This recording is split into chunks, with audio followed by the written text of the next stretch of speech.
yaitu terdiri dari CP capaian pembelajaran, TP tujuan pembelajaran, ATP alur tujuan pembelajaran, MA modul. Lanjut, ini ada lagu biar panjenengan sedanten lebih mudah untuk mengingat istilah-istilah baru di kurikulum Merdeka. Ini pakai aransemen Kalau Kau Suka Hati Tepuk Tangan. Nah, sekarang kita coba. KI dan KD lebur jadi apa? CP. CP dianalisis jadi apa? TP. TP disusun lalu jadi ATP, dari ATP jadi modul ajar. Hore. Nah, kita ulangi. 3, 2, 1. KI Dan KD lebur jadi apa? CP. CP dianalisis jadi apa? TP. TP disusun lalu jadi ATP, dari ATP jadi modul ajar. Oke, bagus, terima kasih. Itu hanya sekedar biar panjenengan tahu istilah-istilah baru di kurikulum Merdeka. Mau ada yang nanti bisa materinya? Mau ada? Mau ada yang nyanyi?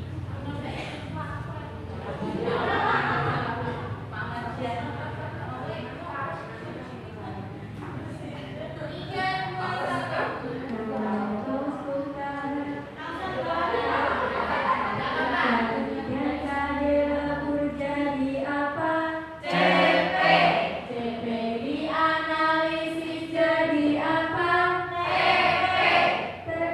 TP disusun lalu jadi ATP, dari ATP jadi modul ajar. Hore!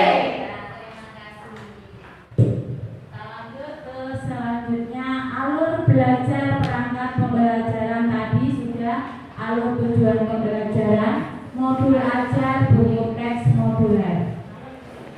Ini mengingat lagi mengenai kemarin, yaitu profil pelajar Pancasila yang terdiri dari berapa? 6.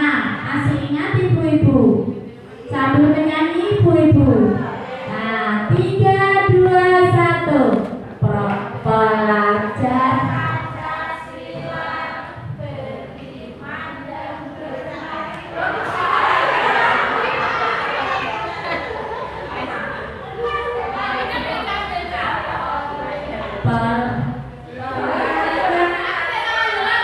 Pelajar Pancasila beriman dan bertakwa pada Tuhan Yang Esa, berakhlak mulia, berkebinekaan global, gotong royong mandiri, bernalar kritis dan kreatif.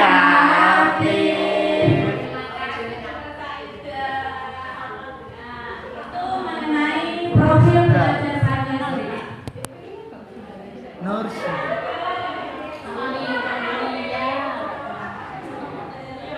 Lanjut, langkah penting penyusunan perangkat ajar. Perangkat ajar yang tadi, capaian pembelajaran kemarin sudah diterangkan oleh Bapak Sofa, yaitu capaian pembelajaran itu kalau di kurikulum 2013 itu apa ya ibu-ibu? Capaian pembelajaran kalau di kurikulum 2013 aku apa sih? KI dan KD. Pintar. Lanjut, penyusunan alur dan tujuan pembelajaran yang hari ini kita bahas. Alur pembelajaran itu adalah rangkaian tujuan pembelajaran, di mana rangkaian tujuan pembelajaran itu nanti disusun secara logis menurut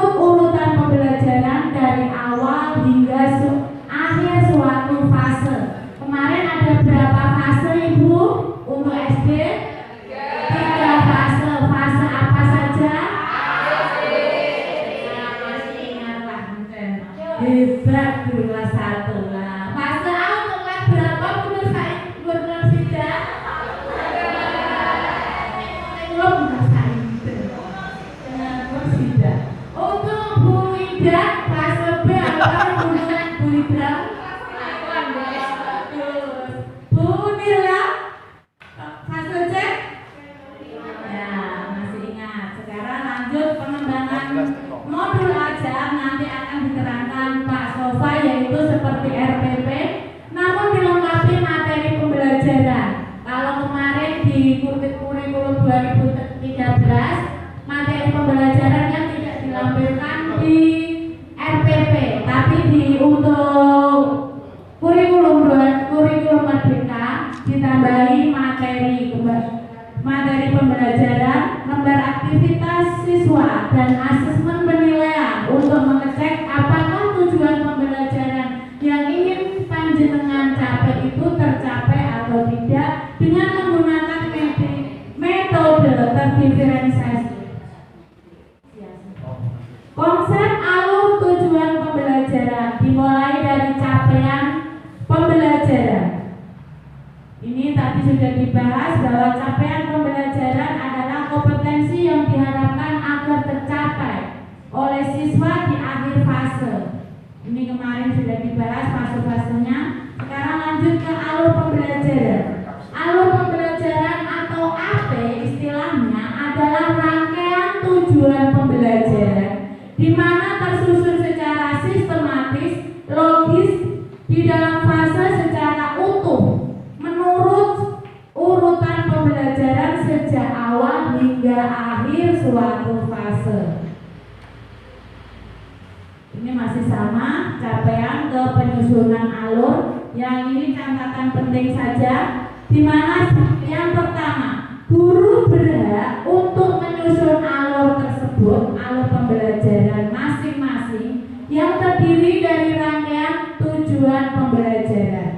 Pemerintah menyediakan beberapa set alur yang digunakan, tetapi hanya sebagai contoh pengembangan kurikulum yang siap digunakan satuan pendidikan dan panduan untuk menyusun perangkat ajar.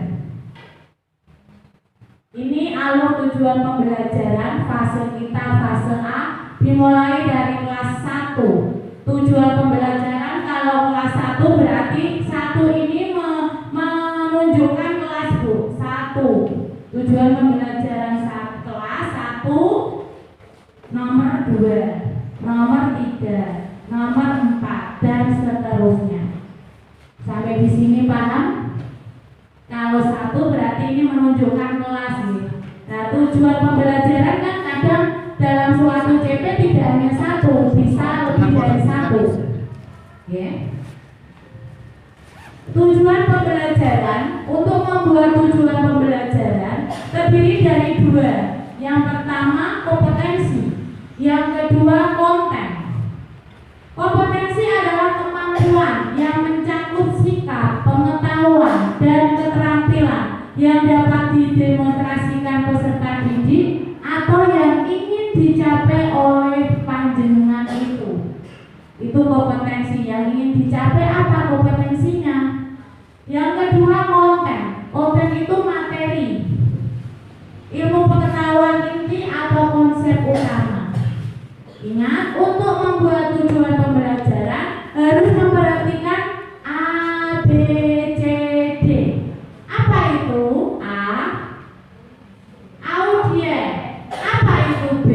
Behavior. Apa itu C? Condition. Apa itu D? Bagus sekali, masih ingat. Nah, itu yang harus panjenengan tahu. Ini contoh membuat TP Pendidikan Pancasila. Bisa panjenengan buka CP panjenengan untuk ini pelajaran pendidikan Pancasila. Silakan dibuka dulu.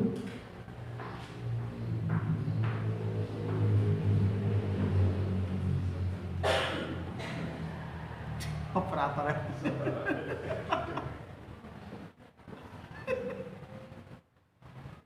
Duduk di situ saja Pak Sofa.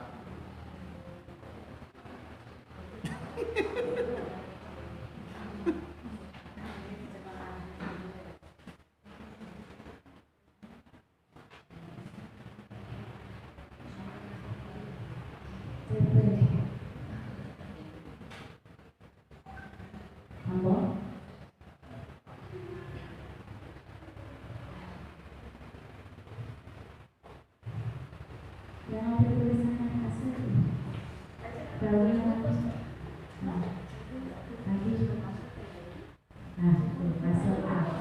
fase A. Bawahnya apa? Yang kotak-kotak saja. Nah, ini di capaian pendidikan, capaian pembelajaran untuk mata pelajaran pendidikan Pancasila. Elemennya terdiri dari 4. Yang pertama, Pancasila. Yang kedua, Undang-Undang Dasar Negara Republik Indonesia tahun 1945. Yang ketiga, Bhinneka Tunggal Ika. Yang keempat, Negara Republik Indonesia, Negara Kesatuan. Bawahnya ada nggak? Nah, sudah. Ini dari sini ke ini. Nah, peserta didik capaian pembelajarannya, peserta didik mampu mengenal dan menceritakan simbol dan sila-sila Pancasila dalam lambang negara Garuda Pancasila.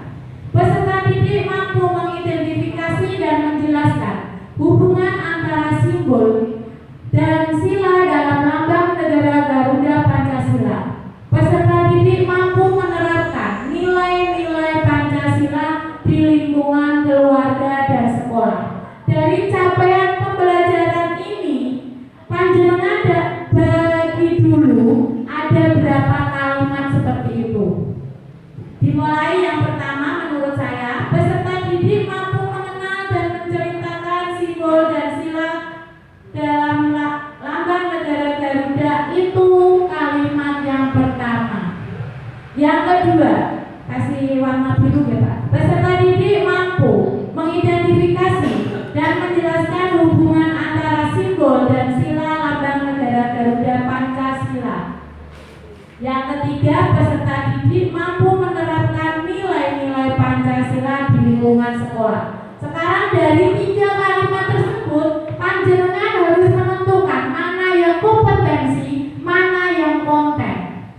Dari kalimat yang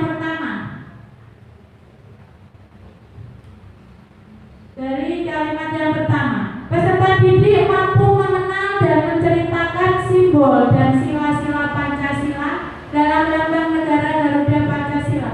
Kompetensinya yang mana ya ibu-ibu?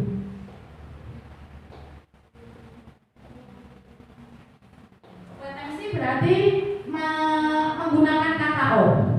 Kemarin yang sudah dijelaskan Bapak Sofa, KKO menurut taksonomi Bloom. Yang kalimat yang atas Ibu Nur Saidah, peserta didik mampu mengenal.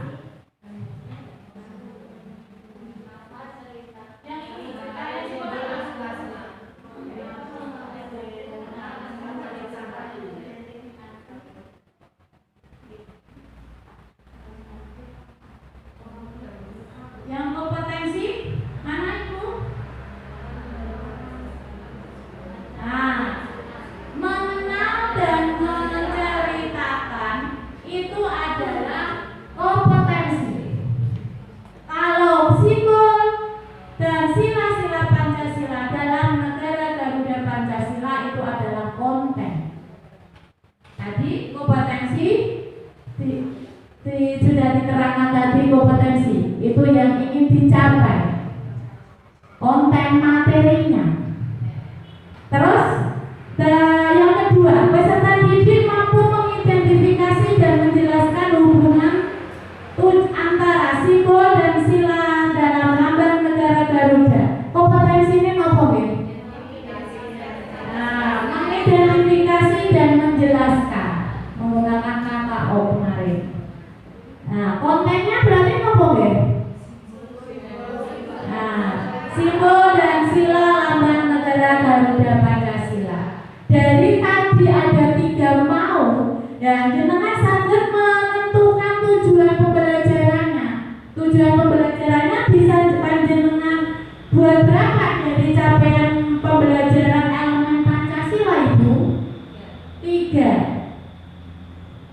Nah, peserta didik mampu mengenal dan menceritakan simbol dan sila-sila Pancasila dalam lambang negara Garuda Pancasila. Tujuan pembelajaran yang kedua apa ya?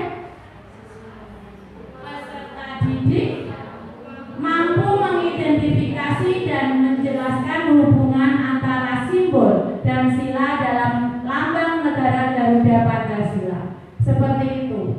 Mengenai menentukan tujuan pembelajaran, ada pertanyaan apa boten nggih? Tidak paham nggih? Mana yang tujuan nggih? Nah, sekarang di sekolah negara Pak, Undang-Undang Dasar Negara Republik Indonesia.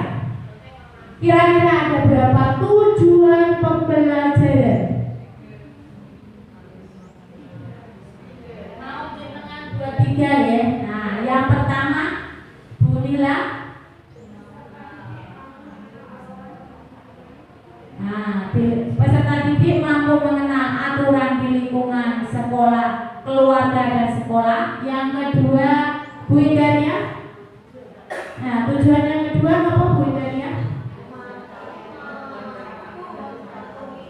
Peserta didik mampu menceritakan contoh sikap, mematuhi dan tidak mematuhi di keluarga dan di sekolah. Dan yang terakhir, peserta didik mampu menunjukkan perilaku mematuhi aturan di keluarga dan sekolah. Sampai di sini paham mengenai TP?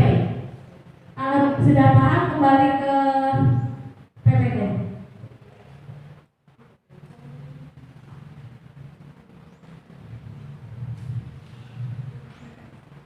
Ini yang tadi sudah saya jelaskan tadi ya, langsung mawon. Ini yang kuning berarti kompetensi, yang hijau adalah konten.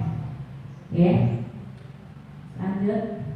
Ini contoh alur tadi tujuannya. Ini belum saya hapus, seharusnya tidak ini tadi. Lanjut ke prinsip penyusunan alur tujuan, penyusunan AP yang harus kita capai hari ini AP. 7 prinsipnya.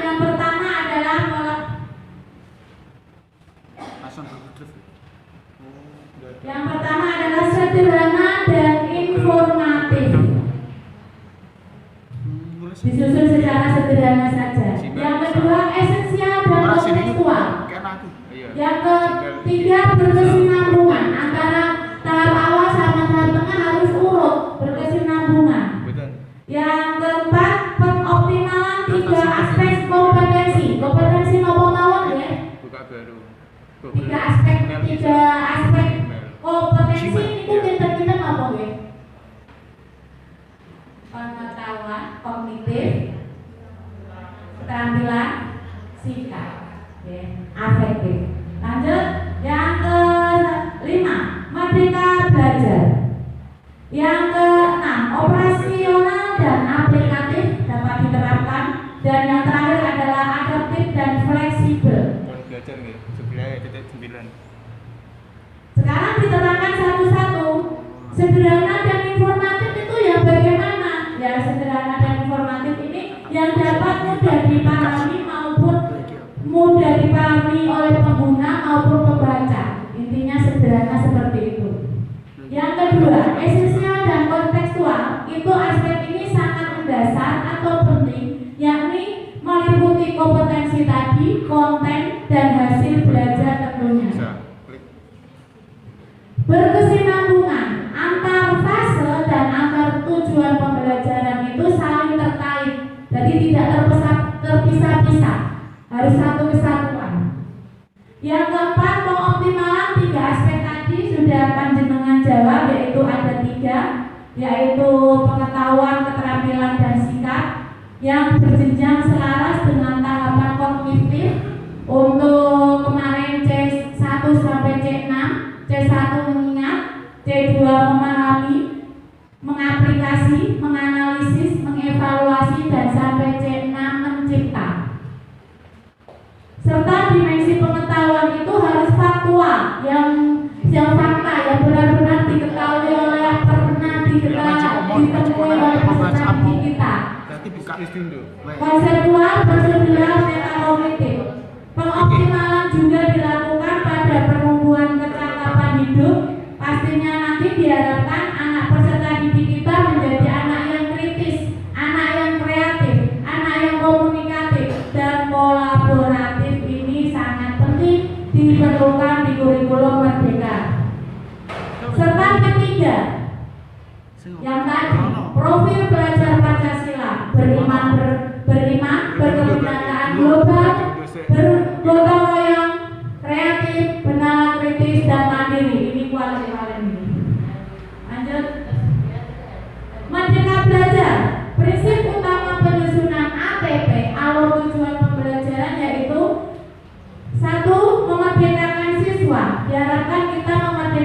siswa dalam berpikir, bertindak pada ranah akademis dan bertanggung jawab secara moral.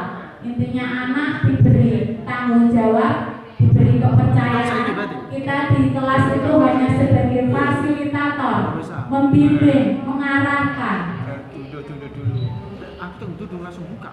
Yang kedua, memfasilitasi dan menginspirasi kreativitas siswa dengan mempertimbangkan keunikan individualnya. Pastinya anak didik kita antara satu dengan yang lain berbeda. Ada yang tipenya seperti A, rajin, B, agak munut, tapi semua itu unik. Kita sebagai pendidik tidak boleh membeda-bedakan peserta didik kita, harus bersikap adil, selalu memberi motivasi supaya anak berkembang menjadi lebih baik lagi. Yang ketiga, mengoptimalkan peran kita dan kompetensi guru kita dalam merumuskan perencanaan dan pelaksanaan pembelajaran. Operasional dan aplikatif. Rumusan ATP tadi memvisualisasikan dan mendeskripsikan istilah Merdeka Belajar. Mendeskripsikan proses pembelajaran dan penilaian secara utuh. Jadi proses awal sampai penilaian itu harus berkesinambungan, nyambung, adaptif dan fleksibel, sesuai karakteristik mata pelajaran, karakteristik siswa, dan karakteristik satuan pendidikan. Ini yang utama di kurikulum Merdeka ini. Kita harus paham karakteristik mata pelajaran, karakteristik peserta didik kita, karakteristik satuan pendidikan, dan kita harus selalu melakukan kolaboratif sehingga SD kita menjadi lebih baik. Hal yang penting dan perlu diingatkan, perumusan dan penyusunan alur tujuan pembelajaran ini. Yang kedua, menggunakan kata kerja operasional. Ibu Samuel Perso. Sekarang 7 langkah prosedur penyusunan alur tujuan pembelajaran. Melakukan analisis CP yang memuat materi dan kompetensi pengetahuan, keterampilan dan sikap tersebut. Ada 6 fase. Mengidentifikasi ini tentang profil pelajar Pancasila. Tentukan lingkup. Nah, ini elemen yang ada di CP kemarin yang di-share Pak Sofa. Sudah saya buatkan. Kalau bahasa Indonesia elemennya terdiri dari 4, yaitu kemampuan menyimak, membaca, memeriksa, berbicara, dan mempresentasikan, menulis. Itu elemen yang ada di capaian. Yang PPKN ada 4 tadi. Bisa panjenengan baca sendiri mengenai elemen yang ada di capaian tadi. Sekarang ini yang panjenengan tahu, karena ini target hari ini adalah membuat ATP. Ini contoh formatnya. ATP menurut saya ada format lajur horizontal, ada yang kedua vertikal. Klik kiri jangan lepas. Klik kiri. Yang horizontal ini dimulai dari elemen tadi. Di sebelahnya CP. Ada CP capaian pembelajaran, tujuan pembelajaran tadi di CP panjenengan bagi lagi menjadi tujuan pembelajaran, profil pelajar Pancasila. Kira-kira di tujuan itu profil pelajar Pancasilanya yang mana di antara 6. Terus kata kunci panjenengan lihat di tujuan pembelajaran mengenai materi apa. Glosarium, kata yang sulit. Alokasi waktu.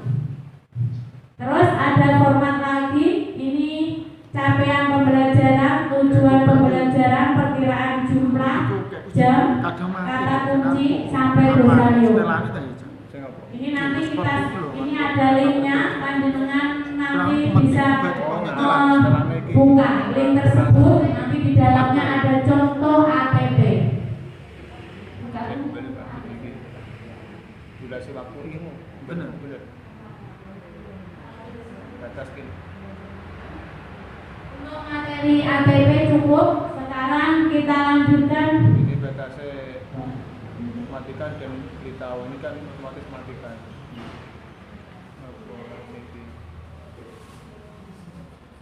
Nah ini kan batas berapa MB nanti lebih mati. Ini saya jangan pilih custom itu. Ini sudah saya download di link tersebut tadi. Ini contoh ATP dari mata pelajaran pendidikan Pancasila. Tadi mulai dari elemen yang pertama, elemen Pancasila. Peserta didik lanjut mengenali simbol-simbol Pancasila tadi yang sudah kita berarti 50 MB terputus. Ini mengenai tujuan juga sudah ada 3 tadi. Profil pelajar Pancasilanya kreatif. Kata kuncinya simbol sila-sila Pancasila. Mengenai jam pembelajaran. ATP kan kalau dahulu adalah silabus.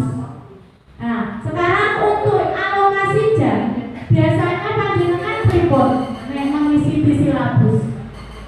Alokasi waktunya.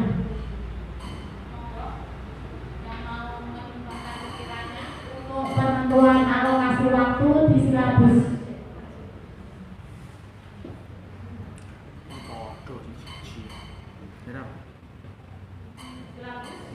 Silabus biasanya kan 1 tahun ya. Nah itu untuk menentukan waktunya ini loh. Ada 10. Ada 10 ini kan berdasarkan materinya, capaiannya, tingkat kesulitannya. Dikasih 10, ada yang dikasih 8, ada yang disamakan, itu kan menurut tingkat kesulitannya. Kalau menghitung semua jumlahnya ini ada 10, nanti kan di jumlah ada sekitar 70-an. Nah ini untuk menentukan 70 dari mana nih? Nah dari menghitung hari efektif di kalender pendidikan. Kita hitung untuk mata pelajaran PPKN itu berapa, nanti ditumpuk ke meriku. Dari itu umpamanya tercapai 60, ada berapa capaian kita terus kita bagi 10 itu. Baginya 10 itu juga menurut kesulitannya tadi. Nah, kalau sulit dikasih lebih banyak, kalau yang lebih mudah sedikit saja. Seperti itu ya. Itu menurut pengalaman saya. Untuk pengalaman panjenengan, sami mau boten deh. Sami ya. Kita lanjut mengenai pembuatan ATP ada pertanyaan apa boten? Kalau boten kita buat langsung kelompok. Sebelum ke kelompok, dari pembelajaran hari ini yang kita pelajari, pembelajaran hari ini itu intinya di kurikulum Merdeka, pembelajaran itu berpusat pada sinten? Siswa, peserta didik. Guru hanya sebagai apa tadi? Fasilitator, membimbing, mengarahkan. Jangan mendorong ke sumur, Ibu Ida. Yang ketiga, untuk pembuatan skenario project kemarin yang kita bahas kemarin, kita sebagai guru harus tahu karakteristik peserta didik kita. Yang kita pilih CP mana yang dibuat projectnya, yang tahu panjenengan. Oh kira-kira CP ini bisa dibuat project profil pelajar Pancasila. Yang tahu panjenengan. Temanya kemarin ada berapa Ibu? Untuk tema di profil pelajar Pancasila 5. Yang pertama gaya hidup berkelanjutan, kearifan lokal, Bhinneka Tunggal Ika, beraneka, dan teknologi untuk membangun NKRI, kewirausahaan. Dari tema itu kira-kira yang bisa dilakukan proyek yang mana? Untuk penentuan waktu kemarin juga ada 3. Panjenengan memilih 1 hari Jumat contohnya kemarin, yang kedua di akhir jam. Nah masih ingat ya.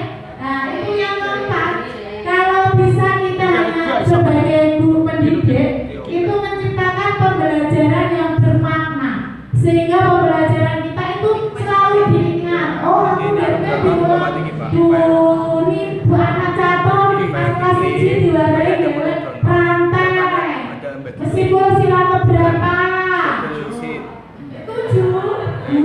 pinternya Pak Selamat sila keberapa Ibu rantai Mas tulis orang Nah, sekali-kali bisa sampai mereka sampai kalau ketemu pas tua Ibu seiling itulah pembelajaran yang diharapkan oleh kita, yaitu memberikan pembelajaran yang bermakna, yang berkesan, sehingga diingat selalu sampai sepanjang hayat, karena belajar adalah belajar pendidikan sepanjang hayat. Sampai di sini paham? Ada pertanyaan komputer mengenai ATP? aku itu Pak Kita ulangi sampai ini Pak, dari Pak biar tidak kayak warung panen. Katanya Bu Idalia pengen mencoba 1 ditambah 1 resep ini. Kita turuti saja. Nah, ini lagunya Kak ini dulu, Kak Ida ganti dulu. 3, 2, 1. Kaidah adalah terjadi apa? CP Analisis jadi apa? TP TP disusun lalu jadi ATP. Dari ATP jadi modul ajar. Saya 1 tambah sampai Ya, Pak, mesti 16 lima, setelah lama nggak usah maju semua jadi ya. mau dikit batasan Pak ngurangi satu review yang beda maksimal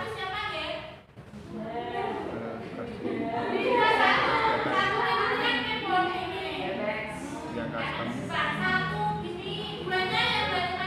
dia kasih berapa ya mau makin mau nanti sama sewu 1000 satu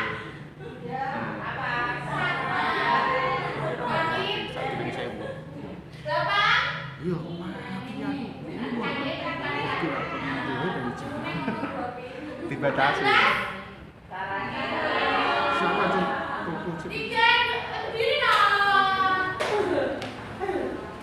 Rasa gomik wis dater rasane.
Nanti panjenengan buat mengerjakan 1, pilih elemennya 1 saja.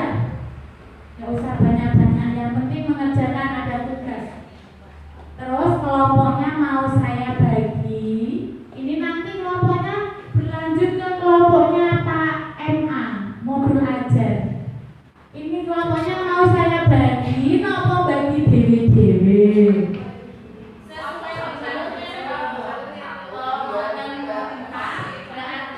Kelompok. Setuju sedangan ya?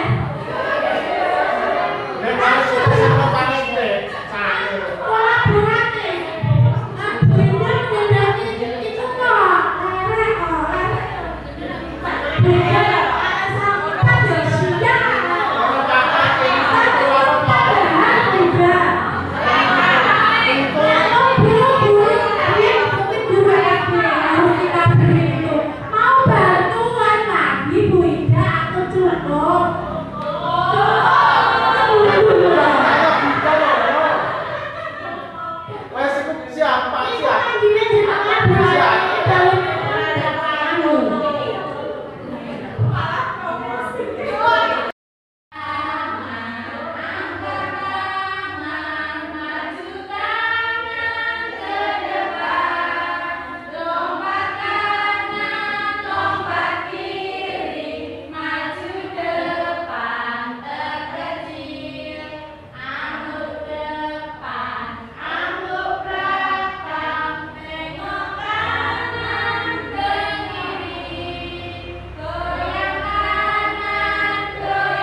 Salam dan bahagia, selamat pagi menjelang siang ya hari ini. Oke, langsung saja saya lanjutkan untuk modul ajar. Panjenengan bisa membuka file yang sudah saya kirim di grup ya. Oke, nah sudah masuk ya di grup ya, modul ajar. Nah, kita ingat lagi kemarin alurnya dari CP kemudian turun ke ATP. CP itu capaian pembelajaran, kemudian turun ke apa? ATP, alur tujuan pembelajaran. Dan hari ini ya, hari terakhir yang kita pelajari adalah modul ajar. Ya, modul ajar kemarin itu istilahnya setara dengan apa kalau kurikulum 2013 Bapak Ibu? Terus RPP, ya. Beda namboten kira-kira ada perbedaan apa boten kalau K13 dengan kurikulum merdeka? Ya, nanti kita lihat, kita bisa membandingkan atau membedakannya. Oke, langsung saja. Nah, agenda hari ini nanti akan saya bahas mengenai konsep, kemudian komponen, prinsip penyusunan, dan prosedur penyusunan modul ajar. Nah, konsepnya seperti apa? Kita ingat kembali tujuan pendidikan nasional kemarin, outputnya adalah profil pelajar Pancasila. Profil pelajar Pancasila ada 6 dimensi kemarin. Apa saja masih ingat? Harus hafal ya, Bapak Ibu ya. Yang pertama, beriman kepada Tuhan yang Maha Esa, ya, terus berakhlak mulia. Kemudian, mandiri. Yang ketiga,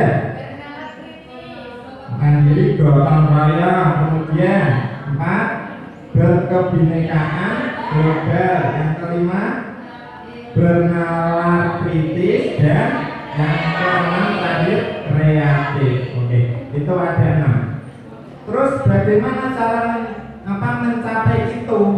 Ya, guru harus merancang terlebih dahulu dengan membuat modul ajar dari capaian kemarin yang sudah disediakan oleh pemerintah, turun lagi ke ATP tadi yang panjenengan pelajari dengan Buya.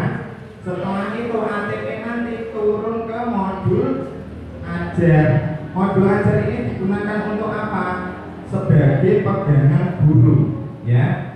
Nah, outputnya di akhir fase nanti kembali ke ini, hasil akhirnya adalah profil pelajar Pancasila. Oke, modul ajar itu sejumlah alat atau sarana media, metode, petunjuk, dan pedoman yang dirancang secara sistematis dan menarik. Jadi modul ajar ini itu harus dibuat punya alur tersendiri, tidak boleh asal-asalan, dan juga harus dibuat semenarik mungkin. Kemudian modul ajar merupakan implementasi dari alur tujuan pembelajaran yang dikembangkan dari capaian. Nah, dari CP, kemudian ATP, dan diaplikasikan menjadi modul ajar. Kemudian di modul ajar itu harus tertera pembelajaran dengan profil pelajar Pancasila. Sasarannya adalah itu. Lanjut ya.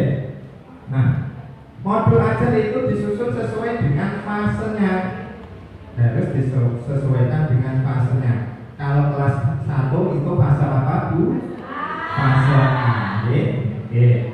Terus, guru perlu memahami konsep mengenai modul ajar agar proses pembelajaran lebih menarik. Panjenengan membuat modul ajar digunakan untuk acuan pembelajaran, ya. Agar apa? Agar pembelajaran itu bisa berjalan dengan baik, bisa pembelajarannya bisa lebih menarik. Ya, lanjut. Nah, ini komponennya. Nanti panjenengan bisa lihat komponennya dengan RTP sebelumnya itu apa. Kalau di kurikulum merdeka modul ajarnya ada 3 bagian. Ada 3 bagian. Yang pertama ada informasi umum. Bagian yang kedua ada komponen inti, dan yang ketiga ada lampiran. Jadi komponen ada 3. Yang pertama informasi umum, yang kedua komponen inti, dan yang ketiga lampiran. Nah, informasi umum nanti ada bagiannya sendiri-sendiri. Komponen inti juga ada bagiannya, dan lampirannya ada bagiannya. Intinya apa? Apakah boleh komponen itu ditambahkan? Boleh atau tidak? Boleh apa tidak? Ya, intinya guru itu dalam membuat modul ajar itu diberi kewenangan untuk mengembangkan. Terus komponen yang ada di sini itu boleh ditambahkan atau tidak? Jawabannya boleh. Kenapa boleh? Karena di setiap satuan pendidikan itu dan setiap mata pelajaran itu mempunyai komponen atau bisa ditambahkan sesuai dengan mata pelajarannya dan kebutuhannya. Punya kebutuhan sendiri. Jadi komponen ini boleh ditambahkan, tapi minimalnya ini, ya. Minimalnya ini boleh dikembangkan sesuai dengan kebutuhannya. Terus kita masuk. Yang pertama kita pelajari dulu yang informasi umum ini isinya apa yang ada di modul ajar. Nah, yang pertama ada identitas modul. Ya. Gambaran umumnya saya sampaikan dulu. Informasi umum itu ada 6 bagian, ya. Yang pertama ada identitas modul. Yang kedua ada kompetensi awal. Catat ini, ya. Catat anggota. Yang ketiga ada profil pelajar Pancasila. Yang keempat ada sarana dan prasarana. Yang kelima target peserta didik. Yang keenam model pembelajaran. Komponen yang kedua yaitu komponen inti. Isinya ada tujuan pembelajaran, ada pemahaman bermakna, ada pertanyaan pemantik. Kemudian yang keempat ada kegiatan pembelajaran. Yang kelima ada asesmen, dan yang keenam ada penyajian dan pengayaan dan remedial. Kemudian komponen yang ketiga ada lampiran. Lampiran itu nanti berisi LK. LK itu apa, Bu? Lembar kerja, ya. Yang kedua ada bahan bacaan guru dan peserta didik. Kemudian ada glosarium. Kemudian ada daftar pustaka. Oke, kita masuk satu persatu dulu. Kita dalami, ya. Untuk identitas modul, ini bagian yang pertama atau elemen yang pertama yaitu informasi umum. Isinya ada identitas modul. Identitas modul ini apa saja yang tertera di situ? Yaitu ada informasi tentang modul ajar yang dikembangkan terdiri dari 1. Nama penyusun. Kemudian ada institusi, ya, nama satuan pendidikannya, dan tahun disusunnya modul ajar. Kemudian jenjang sekolah SD, ya, kelas 1. Kemudian kelasnya, kelas berapa. Kemudian ada isi alokasi waktunya, AW-nya, ada alokasi waktu. Nah, alokasi waktu ini itu penemuannya disesuaikan dengan satuan pendidikan masing-masing yang sudah berlaku, ya. Kemudian informasi umum yang kedua, bagian kedua ada kompetensi awal, ya. Jadi menggambarkan kompetensi awal siswa itu. Bagaimana cara agar kita bisa mengetahui kompetensi awal siswa itu bagaimana caranya? Biasanya seperti apa panjenengan? Sebelum pembelajaran, ya, biar saya tahu anak, oh peserta didik saya ini kemampuannya seperti ini. Jadi untuk ancang-ancang panjenengan untuk nanti menyampaikan materi yang pertama bisa dengan tanya jawab dengan peserta didik panjenengan. Nah dari tanya jawab itu panjenengan bisa menanyakan ya berkaitan dengan materi-materi yang akan nanti disampaikan. Nah dengan begitu panjenengan bisa mengetahui bahwa kemampuan anak peserta didik saya dari sampai sini atau seperti ini. Jadi panjenengan punya gambaran untuk menyampaikan materi selanjutnya seperti apa. Bisa melalui tanya jawab. Yang kedua bisa melalui pre tes post tes kalau di depan sebelum pembelajaran itu. Kita bahas dengan pre-test. Pre-test sudah tahu deh. Kemudian yang ketiga bisa dengan cara apa? Siswa disuruh menceritakan pengalamannya untuk mengetahui kompetensi awal itu.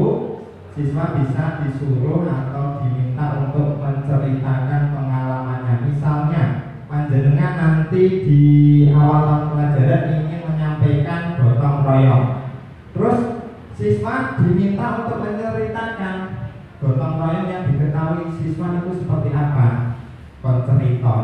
Nah nanti dari situ panjenengan punya gambaran untuk mengetahui kompetensi awal. Salah satunya dengan itu. Selanjutnya profil pelajar Pancasila ada berapa dimensi Bu? Kemarin ada 6 ya, ada 6. Nah nanti di modul tertera itu profil pelajar Pancasila. Kita lanjut ya. Nah ini lanjutnya sarana dan prasarana ada. Kalau di kurikulum 13 ada apa tidak sarana dan prasarana? Dulu terteranya media pembelajaran. Di sini ada sarana dan prasarana. Kalau sarana itu berkaitan dengan alat dan bahannya, kalau prasarana itu berkaitan dengan sumbernya. Jadi nanti panjenengan kalau zaman sekarang ini kan sudah IT, nanti panjenengan bisa memasukkan IT dalam sarana dan prasarana ini, gitu. Kemudian target peserta didik. Nah, targetnya seperti apa? Nih, peserta didik menjadi target, yaitu peserta didik ada umum, tidak ada umum itu tidak ada kesulitan dalam mencerna dan memahami materi. Ada 3 ya, umum, kemudian peserta didik yang kesulitan belajar, dan ada peserta didik dengan pencapaian tertinggi. Nanti panjenengan harus menggambarkan salah satu dari peserta didik itu. Kalau ada 3-3-nya ya gambarkan 3-3-nya. Tapi kalau di kelas panjenengan itu hanya ada salah satu saja, berarti disampaikan salah satu, dideskripsikan seperti apa keadaan peserta didiknya. Lanjut. Nah ini model pembelajarannya. Modelnya itu ada 3 Bu ya. 1 TM. TM itu apa? Tatap muka. Kemudian ada PJJ. PJJ itu ada 2, PJJ daring dan PJJ luring. Bedanya apa? Ya kalau PJJ daring itu biasanya ya secara daring tapi melalui Zoom itu ya. Tapi kalau luring itu bisa menggunakan modul atau bahan ajar yang disampaikan siswa. Kemudian blended learning. Blended learning itu apa ya? Panjenengan ketahui. Blended learning itu gabungan antara TM, tatap muka dan PJJ. Betul, misalnya seperti ini. Blended learning ya, gabungan antara TM dan PJJ. Siswa diminta misalnya dengan persentasekan 30% tatap muka, kemudian yang 70% daring. Itu namanya blended learning. Oke, lanjut.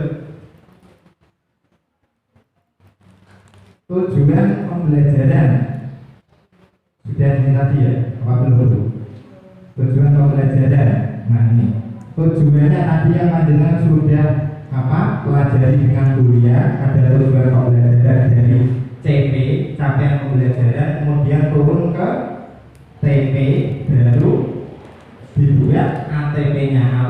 tujuan pembelajaran. Oke, lanjut ya. Nanti langsung praktek. Nah, ini pemahaman bermaknanya bagaimana?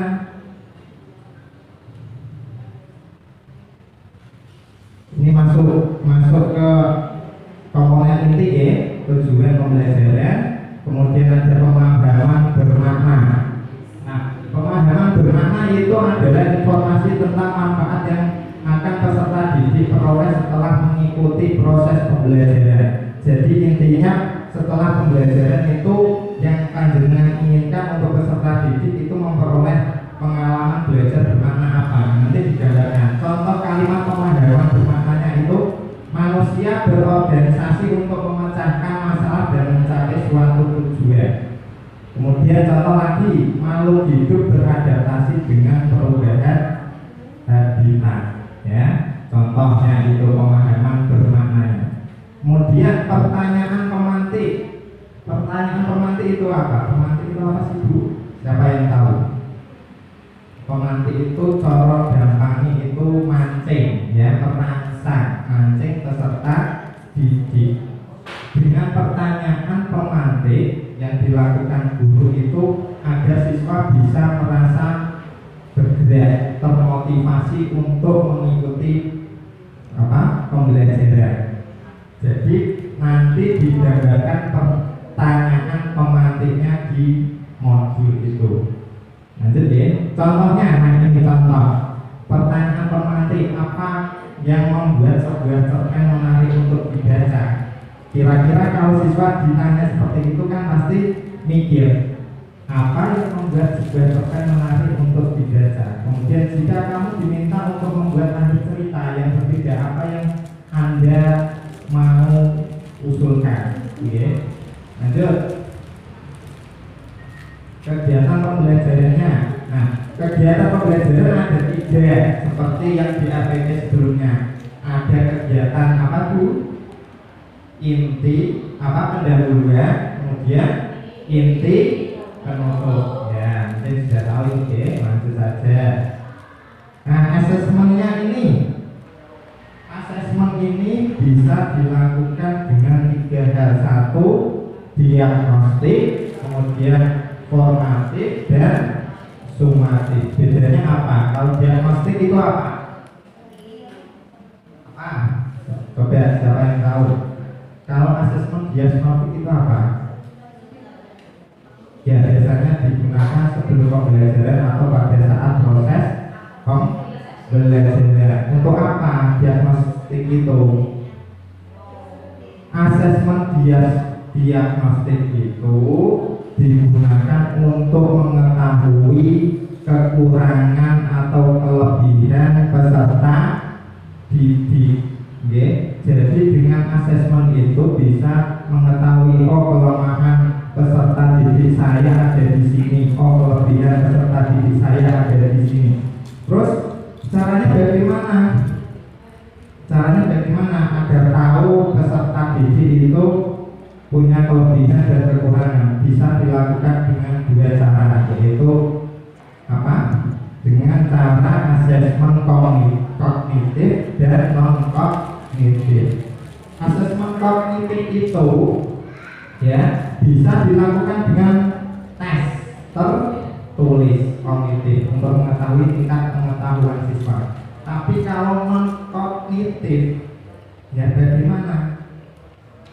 Kognitif kan sifatnya pengetahuan, tapi kalau non kognitif selain pengetahuan, contohnya apa? Karakter peserta didik.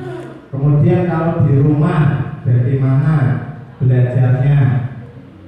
Itu salah satu contoh asesmen non kognitif, ya, bisa dilakukan itu. Jadi diagnostik itu bisa diketahui dengan cara kognitif dan non kognitif. Yang kedua ada asesmen formatif. Asesmen formatif itu apa? Biasanya dilakukan pada saat apa? Biasanya pada proses pembelajaran. Contohnya apa, Bu? Contohnya ulangan harian. Jadi ulangan harian itu ya bisa diketahui untuk perbaikan proses pembelajaran ke depannya. Itu asesmen formatif. Kemudian yang ketiga ada namanya asesmen sumatif. Nah, kalau formatif itu pada proses pembelajaran bisa yang sedang berlangsung dilakukan ulangan harian, tapi kalau sumatif itu biasanya di akhir pembelajaran. Contohnya apa? Kalau asesmen sumatif itu contohnya adalah PAS. PAS itu apa? Penilaian akhir semester. Oke. Lanjut deh. Lanjut. Oke. Nah, dalam asesmen itu harus diintegrasikan dengan profil pelajar Pancasila. Nah, itu. Nah, tetap punya 3 bagian ya asesmennya, berkaitan dengan kognitif, pengetahuan, afektif, sikap, dan psikomotor atau keterampilan.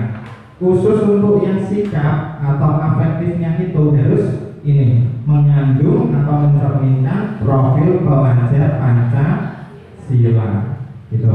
Untuk tes tertulisnya misalnya kognitifnya ada bentuk objektif, esai, pilihan ganda, jawaban singkat, dan benar salah. Lanjut, komponen inti yang bagian F ini ada pengayaan dan remedial. Bedanya apa Bu? Pengayaan itu digunakan untuk siswa yang bagaimana? Ya, intinya siswa itu sudah tuntas ya, kemudian diberi pengayaan. Tapi untuk yang remedial itu diperuntukkan untuk siswa yang bagaimana? Yang kurang ya, seperti itu. Oke, lanjut. Nah, bagian yang ketiga, komponen yang ketiga ada lampiran. Tadi informasi umum sudah, kemudian komponen inti sudah. Yang ketiga ini ada lampiran. Lampiran ini isinya apa saja? Yang pertama ada lembar kerja peserta didik LK, lembar kerja peserta didik. LK itu ditunjukkan untuk peserta didik ya, bukan guru tapi peserta didik. Dapat diperbanyak sesuai kebutuhan untuk diberikan kepada peserta didik, termasuk peserta didik non-reguler. Yang perhatikan ini sanggih. Kemudian yang kedua, bahan bacaan guru dan peserta didik. Bahan bacaan guru dan peserta didik digunakan sebagai pemantik sumber kegiatan dimulai atau untuk memperdalam pemahaman materi pada saat atau akhir kegiatan. Nah, materi-materinya atau bahan bacaan untuk guru dan peserta didik untuk agar siswa itu bisa lebih semangat, lebih termotivasi, diberikan bahan bacaan. Oke, lanjut. Oke, ini lampiran yang ketiga ada glosario. Kalau glosarium di sini dalam komponen modul ajar itu, lembar kerja siswa ditujukan untuk peserta didik, bukan guru ya, dan dapat diperbanyak sesuai dengan kebutuhan. Glosarium itu intinya adalah daftar pustakanya atau buku-bukunya, nanti bisa dicantumkan di modul ajar. Atau kamus kecil itu misalnya disampaikan kata-kata yang sulit, misalnya ya seperti kata-kata yang sulit lah, nanti dijelaskan di glosarium. Kemudian yang terakhir ada daftar pustaka. Daftar pustaka itu adalah sumber referensi yang digunakan dalam pengembangan modul belajar. Referensi yang dimaksud adalah semua sumber belajar, bisa buku siswa, buku referensi, majalah, koran, situs internet, lingkungan sekitar, narasumber dan sebagainya.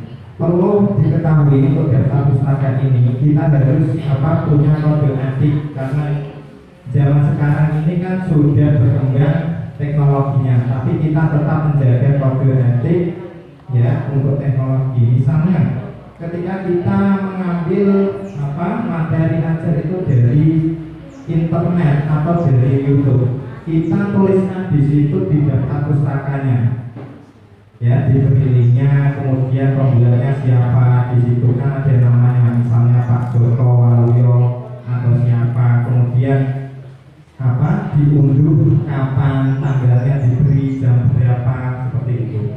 Tapi kalau buku cetak itu harus dituliskan daftar pustakanya, baik nama pencipta, kemudian tahun pembuatan buku, judul buku, kemudian tahun pembuatannya, dan nama penerbitnya. Oke, ini kita langsung masuk dulu ke belajar intinya dulu deh. Sudah disiapkan kemarin? Oke, monggo saya pandu.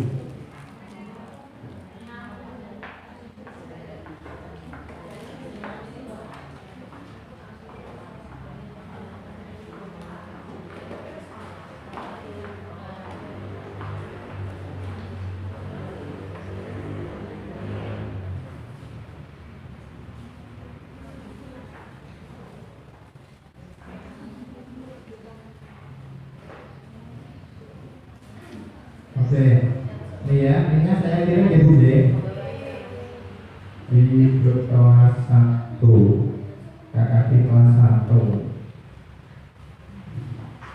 Nah, ini SID-nya dibuka dulu, monggo. Ini pakai laptop bisa, pakai HP bisa, ya.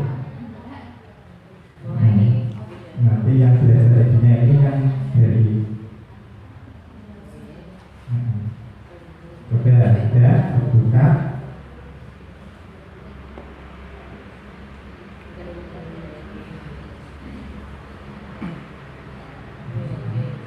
Ini yang SID garis miring kurikulum strip merdeka. Sudah buka ya.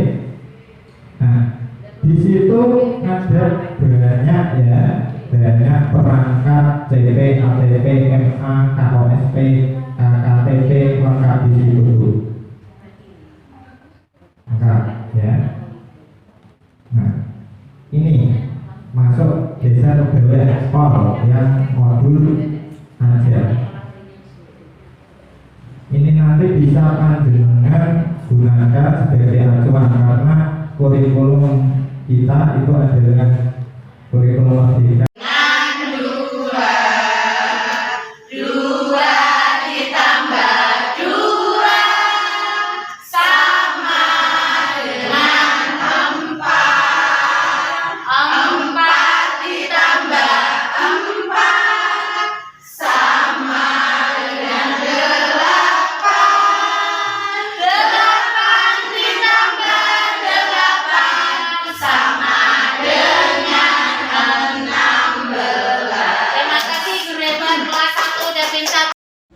Ulang lagi.